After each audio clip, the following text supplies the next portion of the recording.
Hi, my name is Leah Woodward. I am currently a failure analysis engineer at Micron, and I'm working towards my applied science degree at Boise State University.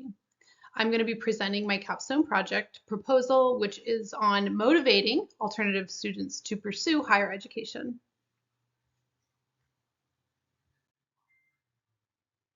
One of the reasons that I chose to focus on alternative high school kids is because I have my own personal experience being in an alternative high school. I found myself in an alternative program after my dad passed away during my sophomore year, like right at the beginning.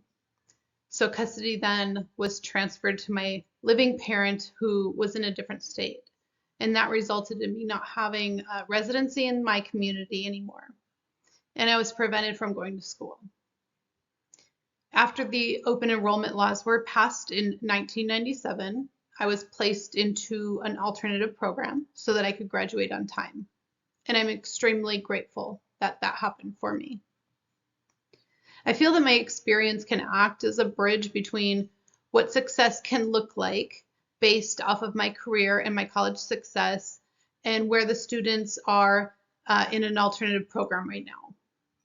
Sharing my story and documenting the resources that help me to succeed would be my way of giving back to the community. So the problem that I am trying to solve is specifically the low rate of students who pursue higher education.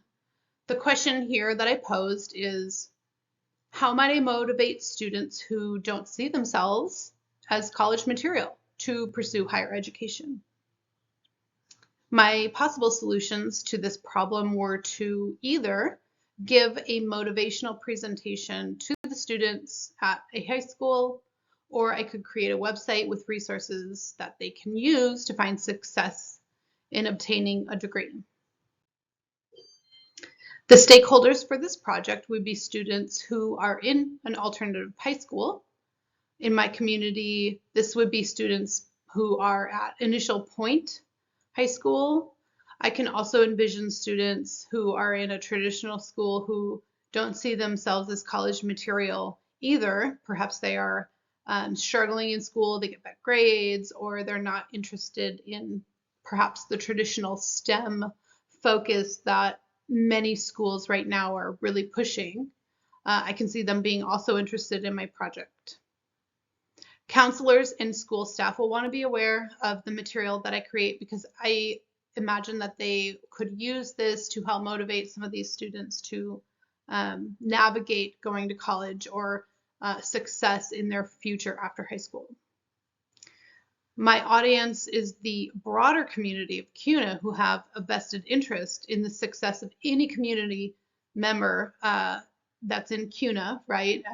You always want to see your neighbor doing well. I also see parents and guardians of students interested in the project since they will care about the direction of their kids after leaving high school.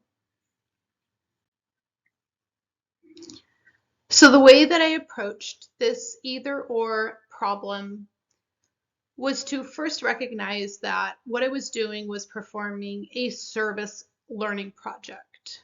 So the impact of my project in any direction that I take it is going to impact the community of CUNA and specifically students who are in an alternative learning program or struggling in high school.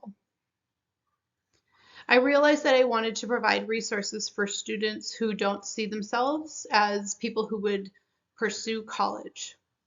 But I also wanted to provide resources that help students map out their future in any successful way, even if they don't choose to go on to college.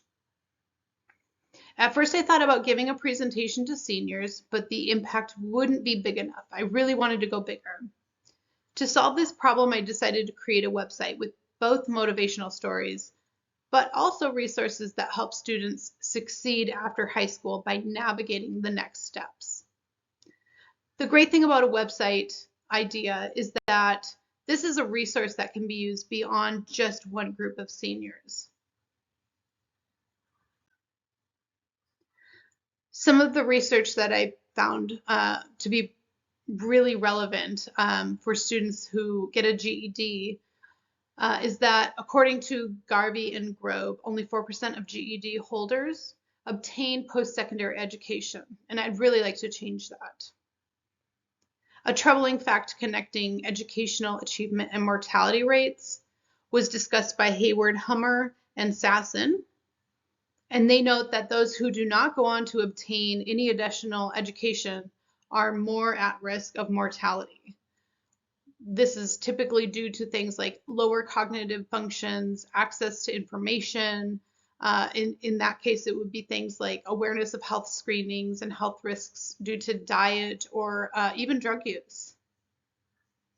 Another interesting article was on the concept of locus of control by Salazar.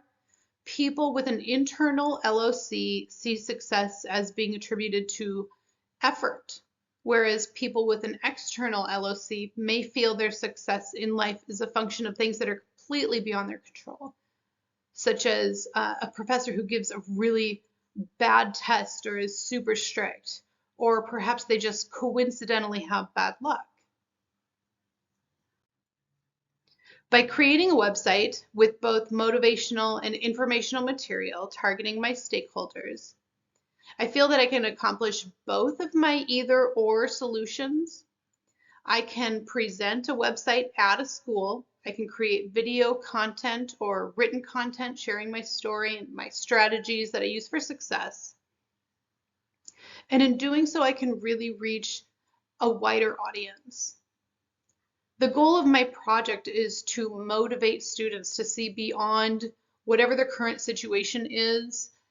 If they're in an alternative high school or if they're struggling, I really want them to have the courage to go on to achieve higher education or to dream big and navigate those next steps in their life with success. By providing resources and a website, I feel that I can give students an opportunity to think very strategically about their future selves and where they want to be in their future. So often students in these alternative schools see themselves as unlikely to realize the gains of success. So they don't go on to college or they don't try to take on risks that will benefit them. So I'm really excited to share my own personal story and to show students that it can be done.